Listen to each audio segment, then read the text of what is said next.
Welcome to Built to Finish. I'm your host, Stephen Pivnik. Join me each week as we explore the journeys of audacious goal setters. This includes experienced founders, CEOs, and entrepreneurs sharing pivotal moments that propel their success. We'll also be talking with endurance athletes who push the limits of physical and mental ability. This show is brought to you by Accresis, offering tailored, high-impact advisory services to help founders get to their finish line with a strategic acquisition or majority investor recapitalization. Let's get started. Welcome back to another episode of Built to Finish. Today's guest is a true warrior and survivor. She's a world record holder as the first female to climb the second highest summits on each of the 7 continents, including K2.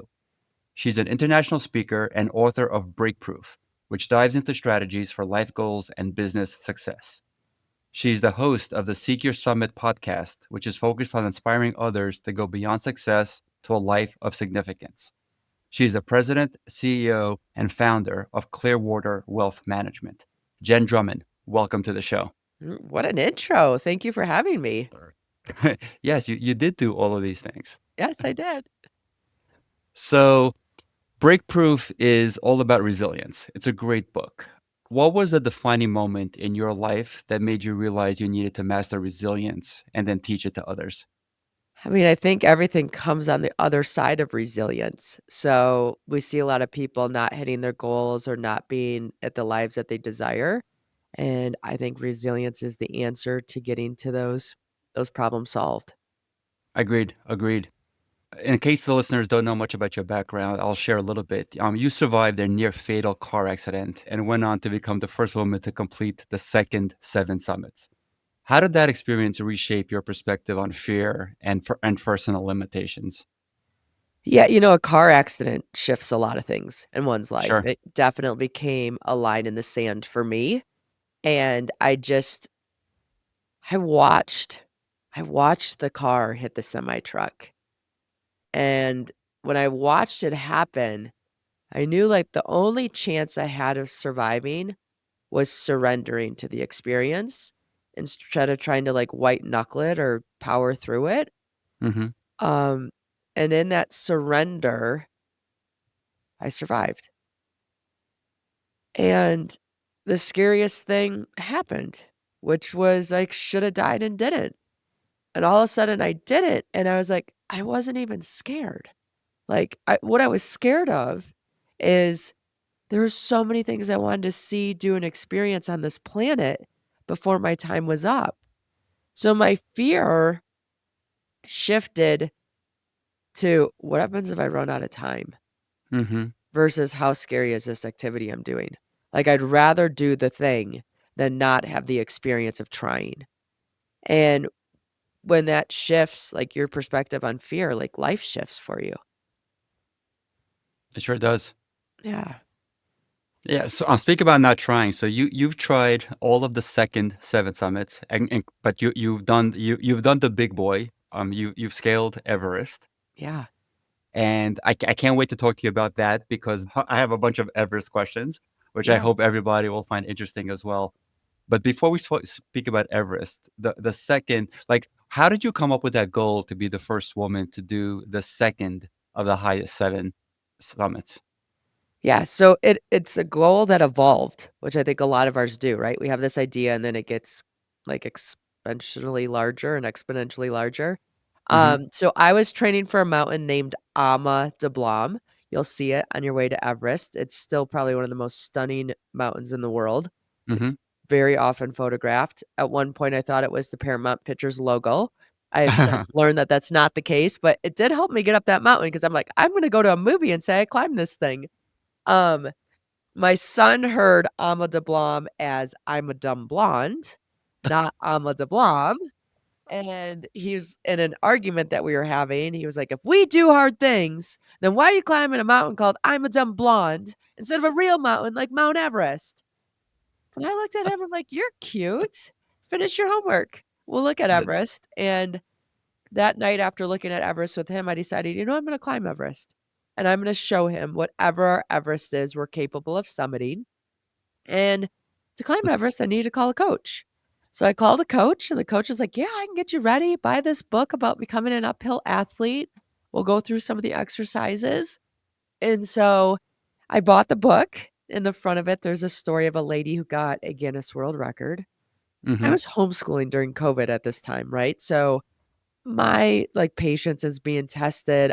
When you're a mom, like, the only thing you wanna do is to be a great mom. I was not feeling like a great mom. Um, and I told my coach, I'm like, "If I got a Guinness World Record, I'd actually be the coolest mom around." I don't know any moms who have a Guinness World Record, and my kids learned how to read on Guinness World Record books. And my coach was like, "Well, then let's get you a Guinness World Record," like, took it on as a challenge. And a few weeks later, he called me. He's like, "Jen, I have the perfect Guinness World Record for you." I'm like, "You do? What is it?" He's like, "I think you should be the first woman to climb the 7-second summits." I'm like, "I don't even know what those are." He's like, "Well, the second highest point on each of the 7 continents."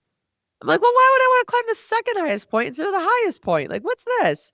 He's like, "Well, the second highest are actually harder than the highest points, and they've only been done by 1 male, so you'd be the first woman to do it. 7 continents, 7 mountains, you have 7 children. I think it's a jackpot." I'm like, "It is a jackpot." I'm like, "Let's do this. I've never slept in a tent before, but I'm here for trying." So you went from never sleeping in a tent before to taking on this incredible goal. Yeah. Yeah, I did. Wow, so how long did that take you? So my first second summit was December of 2020, and then I climbed the 7th mountain on June 1st of 2023, which was Mount Logan, which was my home base, high second highest point in North America. And then I went to file that with our dear friends Guinness World Records, and they're like, "Jen, there's actually a dispute. So can you know that we're gonna have you climb 2 more mountains?" What? I'm like, "What do you mean you're having me climb 2 more mountains?" And they're like, "Well, some people think of Indonesia as a part of Australia, not part of Asia. And so if Indonesia is a part of Australia, you need to climb the mountain in Indonesia." I'm like, "Okay." And then some people don't like to think of Russia as part of Europe. So we Oh, think I'm the second highest point in Europe that excludes Russia just to cover all of our bases. So I ended up climbing 9 mountains, not, 7, and the ninth mountain was climbed on October 9th of 2024. wow. So a 4-year endeavor to accomplish all of this. I'm sure I mean, listen, I'm sure it was disappointing, to have to climb 2 additional ones when you thought you were done, but the fact that you had already climbed K2, and after that, does does it become easier? The funny thing about K2 is that it's known. So because it's known, people are like, "Oh, we have the stats on it, it's scary, it's blah, blah, blah, blah, blah," right? They're Tiktok in Russia, harder than K2. Tyree Really? in Antarctica, different than K2, but difficult. Right? Mhm. So, like, K2 is the famously hard one. There is Right. hard ones, just different types of hard. K2 is hard because while you're climbing, you're playing the game Frogger because K2 drops rocks all the time. So, you always have to I mean, I cracked a helmet. You always have to have helmets on and keep your head down because you never know when a rock or, like, an ice chunk above you is gonna fall and try to take you out. Wow. As as if climbing in the Himalayas isn't dangerous enough, now you're climbing on a mountain that's notorious for dropping rocks on you, literally at any second. I saw your video on YouTube about your entire expedition on K2 and how talk about overcoming adversity and dealing with a lot of resilience. You were, pardon my French, sick as a dog, and you kept at it and continued to persevere until you felt better and were healthy enough to attempt the summit. Tell me about, how that felt, at the time that you were there. Oh, yeah, no. So, it was my second time back to Pakistan. right? So when you've had a failure on a mountain, it has some stigma to you and you're just nervous about it. And K2 is not a mountain you want to go back to many times because the odds are not in your favor to come home alive. Hmm. So on my second trip back, I got anthrax on the way in. Oh my God.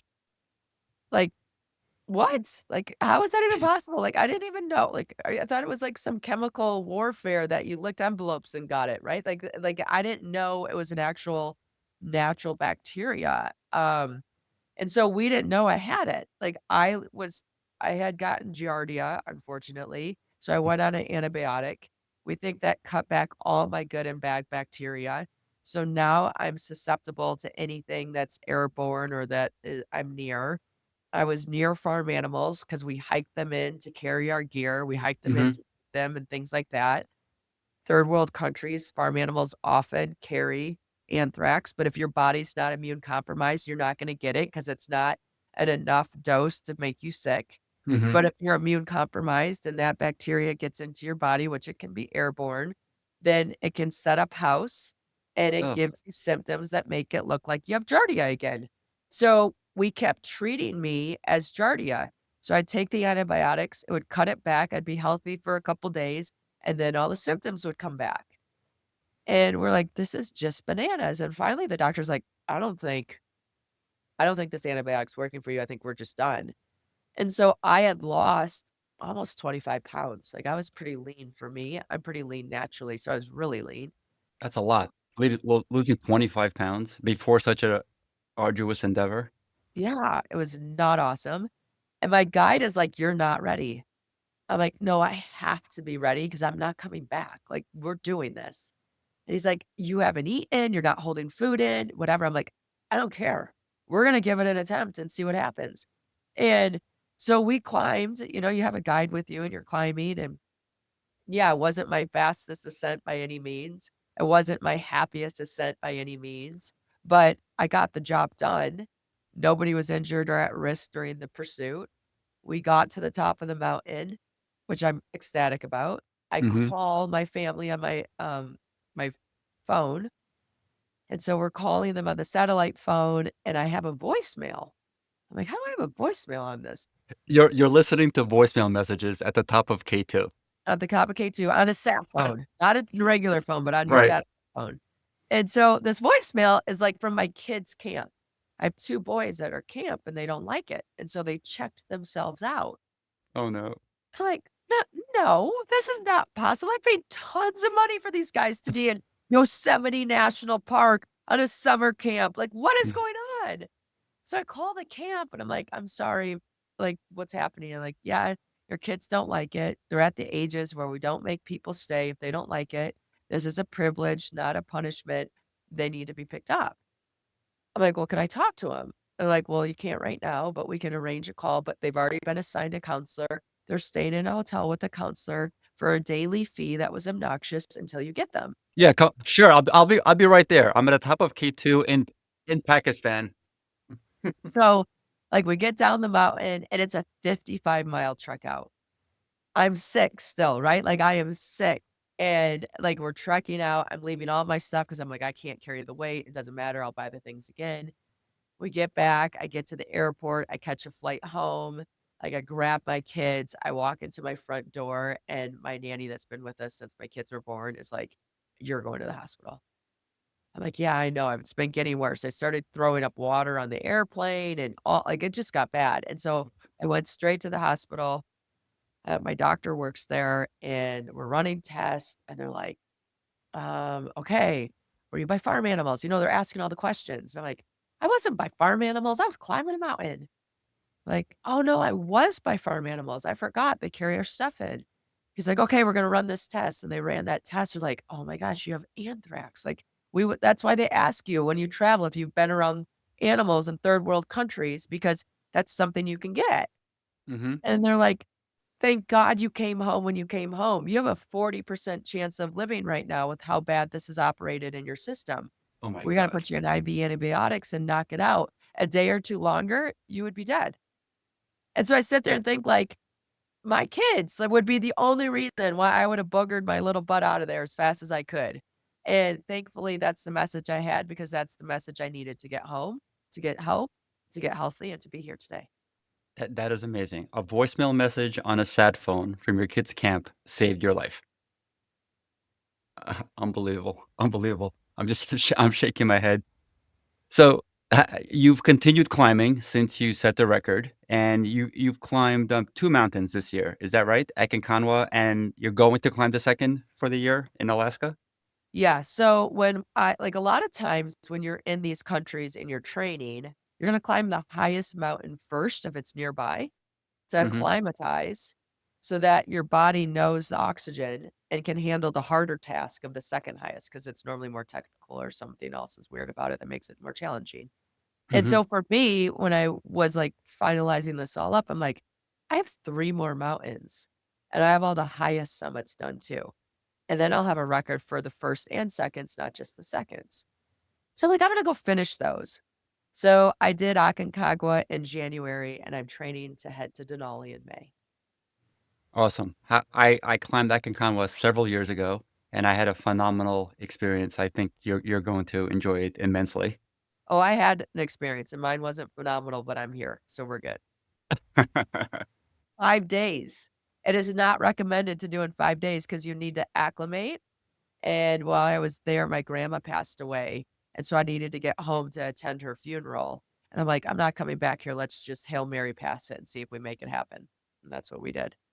Oh my god. I mean, you took a massive risk because when I was on Aconcagua, I was actually one of the most experienced climbers in my group, got, HAPE, high up, and he needed to be helicoptered off the mountain. HAPE is high altitude pulmonary edema, basic water in the lungs caused by high altitude, and again, he was the most experienced in the group, and it happened to him, so all of us were like, "Oh my god, what may potentially happen to us for the rest of this trip?" No, it can happen to anybody, and it can happen anytime, so experience has nothing to do with it. Luckily for me, I live at altitude, so I was, like, training a little bit to be pre-acclimatized, um, and we pushed from camp 2. So we went for a pretty aggressive summit push. Wow, from Camp 2 to the summit, incredible. Well, good luck on Denali, and I can't wait to hear how that goes. I will live vicariously through you because I've attempted. Yo, to do Everest again, that's my favorite climbs. Thank you. I mean, I've attempted to do Denali twice. I got as high as high camp, so 19,000 feet and change, without a summit, but from what I understand, there's only a 33% chance of anybody ever summiting Denali, so I'm gonna have to go back a 3rd time and get her done. So let's transition to business real quick. So in addition to all of your mountaineering feats and records, you're also a successful business person. How has your journey from, mountaineering and everything that's required there given you the necessary mindset to approach and apply in business? Yeah, so one actually business came first to mountaineering. So I think all the things that I learned in business, I applied to mountaineering, versus vice versa. Like you're building a business, you're cold calling, you're getting rejected all the time, trying to find people that line up with your product. And I'm selling investment services. So that's a very emotional topic for a lot of people. And you're managing their retirement and their lifestyle and all these different things. So it's a very high stakes, high stress job.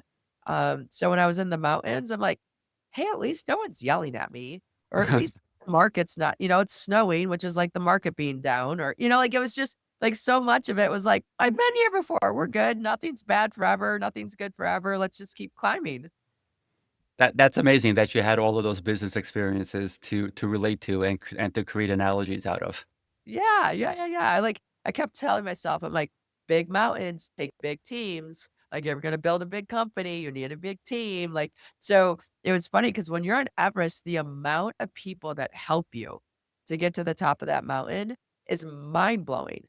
Like, Mhm. Everest is fun because it's easy because the only thing you need to worry about is yourself. Like, I just have to make sure I have clean underwear on and I'm ready to hike. Somebody else is making sure that there's oxygen there, there's food there, there's tents set up, like, they're making the weather calls, they're telling me when we're waking up, like, I literally just have to show up, and they take care of every detail. Where in my business, it was like I was taking care of every detail and making sure I was ready to climb.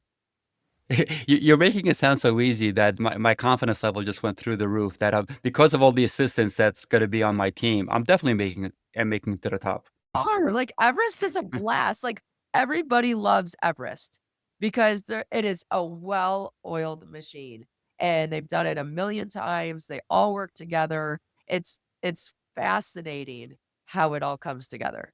It's just awesome to witness the collaboration. It's interesting. So the company that I'm going with, their owner and lead guide is saying like he hates it when people call Everest easy because there's nothing easy about Everest. It's still going to be the most physically demanding day of your life. You come summit day, and that 20-hour day is just going to basically redline you from beginning to end. Everybody has their experience, and they're allowed to have their experience. So, yeah. All could like my Everest summit day, I was in front of the group that day, or at this section of it for some reason. I don't know what you take turns or whatever. I Mhm. got done with snack early, so then we started going again. Um, and when I signed up for Everest, my biggest fear of Everest was the Hillary step. Right. And I'm like, I don't know how to train for the Hillary step. Like, am I not going to make the Hillary step? Like, that's the crux move. It's right at the top. So it's like, like it's hanging over your head the entire climb and da da da da da. So we finish our snack and I'm like, okay, the Hillary step's gonna come up one of these moments, and we're gonna find out if I'm made for this, and am I gonna get through it, and blah blah blah blah blah. And so like I'm walking, and all of a sudden I like see some flags and things. And I'm like, look back at my guide who's behind me. I'm like, where do we go? And he's like, "Ha, ha, ha, we're at the top, we're at the top." And I'm like, Oh my god. "What do you mean we're at the top? We're at the top?" And he's like, "Yeah." I'm like, "Where's the Hillary step?" And he's like, "Oh, we just passed it a little bit ago." I'm like, "What do you mean we passed it?" Like, this thing has been renting space in my head for the last year. I thought, like, it was gonna be, like, the thing that made or break me, and I didn't even know I went through it. He's like, "Oh, we had a lot of snow this year. You didn't notice it." Could someone not tell me that ahead of time so I could have been calmer this entire climb instead of freaking out about something that I made up in my head that didn't even exist? There's so many things that are in our heads that, prevent us from making progress or even starting, some things that's a perfect example of how, something thank God, I mean, you didn't let it really get to you. Obviously, it was bothering you, but at the end of the day, it didn't prevent you from going forward anyway. Right, right, right, right. I'm like, well, I'm gonna figure out what this Hillary step is. We're gonna see who wins, right? I mean, like, I was very competitive against that Hillary step, and it backed down that year, hidden under snow. So there you go. Jen versus Hillary, Jen won. That's fantastic. So when again, totally selfish question. When you went during your Everest expedition, is there anything that you wish you would have brought with you? Whether it could be anything, it could be food, it could be a tool, it could be a piece of equipment. Is there one thing that you wish you would have had that you didn't, or were you like 1,000,000% prepared? I was pretty prepared, because preparation helps my nerves. So when I get Mhm. nervous and my story starts to write in a negative spiral, I'm like, I checked every box. I asked 100 different people. I've done all the research. I'm prepared. Right. So I will say like little things make a big difference. So for me, I like the smell of clean. And like, your down jackets and your stuff, like, you just don't get to wash it as often, and feathers wet smell bad, and, like, your stuff gets wet at some point, and so it stinks. So, I brought dryer sheets, and I put dryer sheets in my sleeping bag. I brought 2 sleeping bags, 1 to keep on the mountain, 1 to keep at base camp, so I didn't have to take it up and down every time. Mhm. Um, I kept dryer sheets everywhere because it, like, just made things smell better, and to me, I'm so glad I did that. I love, gummy bears. Like, it's funny, like, the United States, we have snack aisles, we have, like, protein bar aisles, we have, like, Right. Snick snacks up the wazoo. You don't have that in other countries. Like, so you won't find M&Ms and M's and things as easy, and the reason why M&Ms or, like, gummy bears are easy because they're already, like, tiny. Because if Mhm. you're gonna go bite into a Snickers bar, you need to remember to keep that close to your body so that it's warm enough or you're gonna break a tooth, right? I mean, that thing's Right. gonna be rock solid, and it's already like it's a solid bar. So unless you think ahead of time to, like, cut it up into pieces, like, having, like, candy that or, like, things that are already into pieces makes it easy because you kinda melt them in your mouth while you're climbing and, like, easy to use. Mhm. Um And when you're at those high altitudes, you just want sugar. You don't, your body's not gonna digest fat, it's not gonna digest protein, it's not gonna do anything with that, like, you want what can just convert over as fast as possible and Mhm. survive that you like. Yeah, I was going through the gear list recently, and one of the items on the gear list was 20 pounds of personal snacks. So it's one of my many favorite things about mountaineering is, getting ready for the trip and going to the supermarket aisle and hitting that snack aisle, which I normally obviously, stay away from.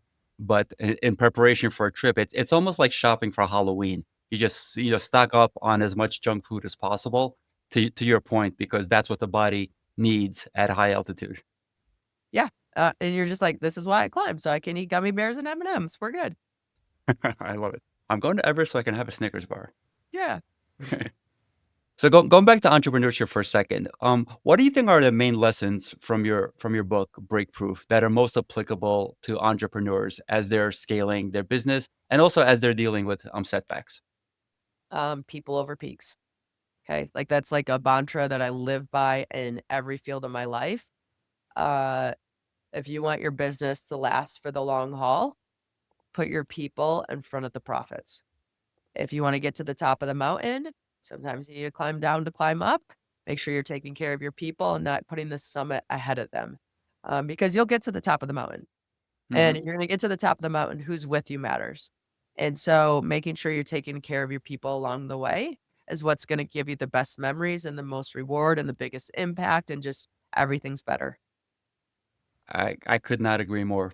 I love that saying, people over peaks. I mean, entrepreneurs that take care of their people, people will take care of their customers, people will take care of profits. It's so important. And sometimes when folks, take their staff for granted or take the organization for granted is when they're definitely they don't get as far as the ones that do. Yeah, and, like, people make mistakes, and it's gonna cost you money. That's part of business, and, like, don't get mad. Don't let that profit or that money loss be more important than how you treat that human. Because if the human lost you money, they feel bad, right? Like, Hmm. they do, and so how you handle that situation determines the depth of your relationship and the trust that you guys build, and then the success of your company. 100%. When early on in my career, I cost my employer millions of dollars because of a bug I introduced into our production system. I was a developer, and the grace that the manager showed me taught me such an incredible lesson that, I paid it forward and retold and returned it multiple times afterwards when people made, like, large scale mistakes in my own business. So, having it happen to me taught me the beauty of, paying it forward and sharing that with others. That's amazing. I love that. So, going back, speaking of challenges, you're a mother of 7, which you mentioned, which is incredible. Talk to me about, I mean, my wife and I have two daughters. They're grown now, and we always said to ourselves that even having a third would be an unreal challenge. But you have 7. So how has parenthood shaped your approach to resilience? And are you continuously teaching your kids lessons from your book and from your life? Oh, I mean, kids are watching us 24/7, right? So, we're always teaching them, whether we're aware that we're teaching them or not, we are always teaching them, how to take care of yourself, how to train for things, how to respond to things, what to consume, like, everything. Like, they pay attention to every detail. So my kids, I mean, they're my greatest why. There's Mhm. not a better gift than being a parent. Um, and so for me, I got blessed with 7. I struggled with fertility, went to fertility clinic, all of a sudden had success, had embryos. I viewed those as life. We thought maybe I'd get 3 or 4 kids. I ended up with 7. I'm grateful. I wouldn't send any one of them back. And like, my life's magical because of each one of them. And if you're gonna set a goal to climb 7 mountains, have a child assign themselves to one of those mountains, and you'll have an accountability partner like you never imagined.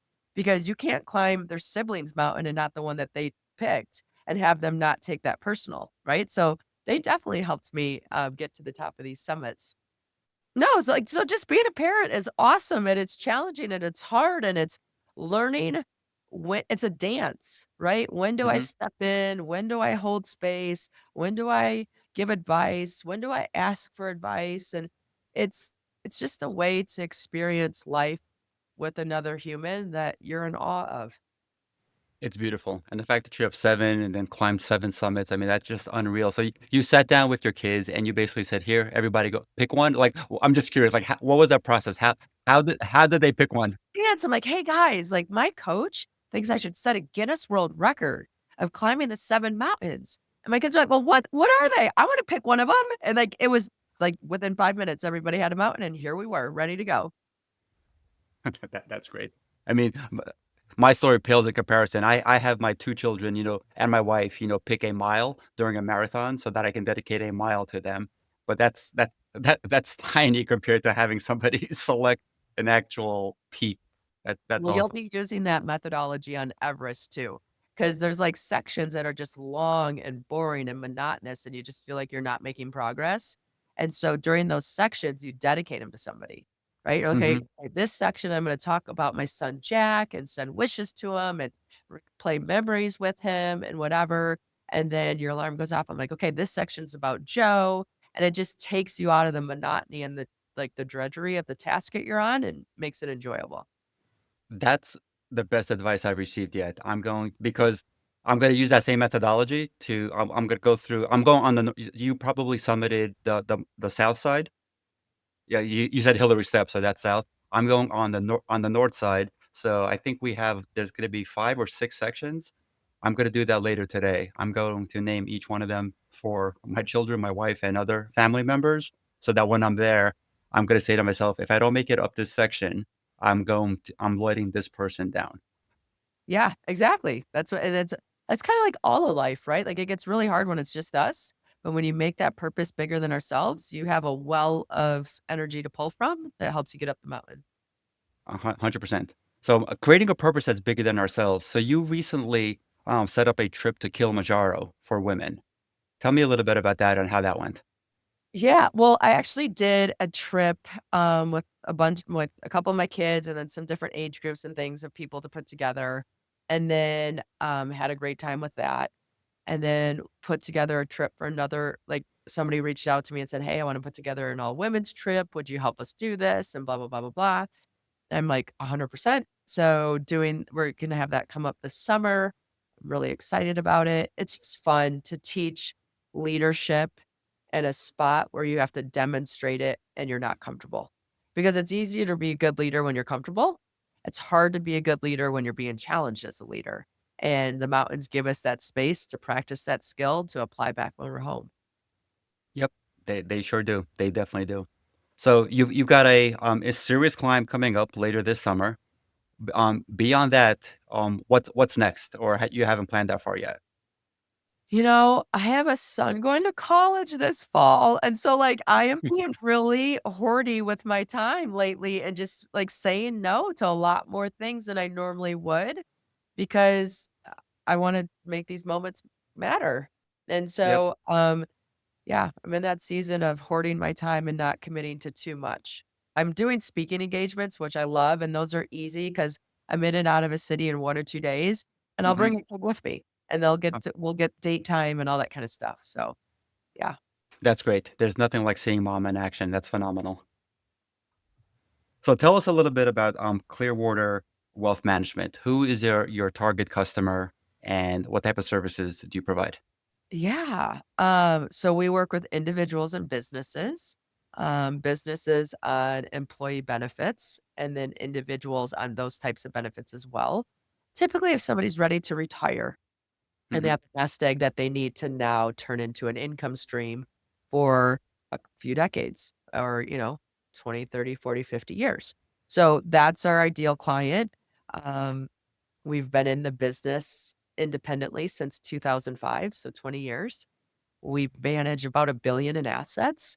So I mean, it's so fun because we get to deal with people at the fun stage of life. Sure. Great. So you have a ton of knowledge about resilience, about mountaineering, about business. If anybody wants to contact you, what is the best way to reach you? Yeah. Well, let me give your audience a gift too. So, we've talked about Everest today. I have this amazing video of the Milky Way galaxy going over Everest Base Camp. And Wow. anytime I get overwhelmed or just feel like lost in my life, I'll pull that video up and just remind myself, like, my problems are small. This world's amazing. Like, the gift. And so I'll pull that video up. So if anybody's listening, they want a copy of that video, you're going to text the word Everest to the number 33777. So Everest 33777, and we'll send that over to you. You can find me on the web, jendrummond.com. I'm on LinkedIn, Instagram, all the different platforms. Reach out, say hi. I love connecting with people that find me on podcasts. That's fantastic. Thank you so much for A, thank you for the gift. B, thank you for being on the show. I think your stories are incredibly inspirational and motivational for everybody that's thinking about, setting a big goal. And the show is all about audacious goal setters, and you're definitely one of them. Congratulations on everything you've accomplished, and good luck with everything that you're going to be accomplishing in the future. Same to you. I can't wait to hear about your Everest summit. Me too. That makes two of us. Thank you. And thanks again. And thank you everybody for listening to another episode of Built to Finish. We hope that you've enjoyed this episode. If you did, please do like and subscribe. It definitely helps the show a lot and helps me get great guests like Jenn on future episodes. So thank you very much for listening. And if you found any of this content useful to somebody in your network, please do share this episode with them. Thank you again very much for listening. That's a wrap for this episode of Built to Finish. Thank you for tuning in. For show notes and more details, head over to podcast.stephenpivnik.com. Special thank you to our sponsor, Accresis, offering tailored, high-impact advisory services that help founders get to their finish line with a strategic acquisition or majority investor recapitalization. Catch you next week.